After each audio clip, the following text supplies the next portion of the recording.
Itu adalah seekor ular piton, panjangnya 100 meter dan meludah dengan terang, yang memburu seorang dewa, Horus, yang telah kehilangan kekuatan duanya, dan seorang manusia biasa, Baker, yang menawarkan dirinya sebagai umpan untuk menarik perhatian ular tersebut. Horus mengambil kesempatan untuk melompat ke atas ular dan menundukkan pemburu ular putih, menjatuhkannya ke bawah tebing bersama ular tersebut.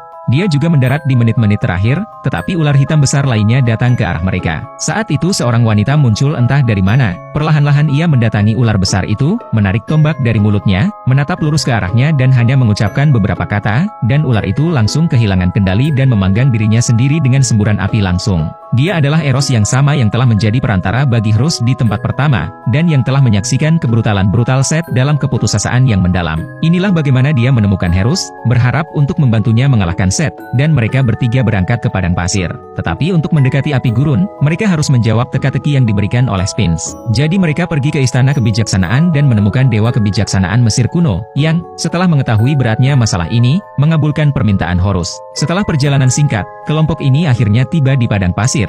Tetapi dewa kebijaksanaan berulang kali salah menjawab pertanyaan. Sphinx juga mulai kesal dan saat dia akan menginjak-injak Horus sampai mati, dewa kebijaksanaan akhirnya menjawab teka-teki itu dengan benar. Dengan teka-teki yang terpecahkan, Crux menuju Desert Fire ketika tiba-tiba sebuah sangkar besi meledak dari tanah, menjebak kelompok di dalamnya. Ternyata Set telah menyiapkan penyergapan di sini sejak lama, menunggu mereka tiba. Ia membunuh dewa kebijaksanaan dan mencurahkan air matahari. Dalam kemarahannya, Horus membebaskan diri dari kurungan, mengambil perisainya untuk menghalangi batu besar yang runtuh dan berhasil keluar dari piramida dengan selamat. Dan saat itulah Baker akhirnya mengetahui kebenaran dari apa yang telah terjadi. Ternyata bahkan raja tidak bisa meminta seorang pria dengan kematian, jadi dia telah ditipu sejak awal. Baker kemudian jatuh ke dalam keputusasaan, ketika Eros begitu terkesan dengan perasaannya yang sebenarnya sehingga ia memanggil Anubis, dewa kematian, dan memberinya gelang yang paling berharga. Sementara itu, gadis dari neraka tiba di gerbang, tetapi bukan seberapa banyak kebaikan yang Anda lakukan dalam hidup yang membuat Anda berinkarnasi, melainkan seberapa kaya Anda.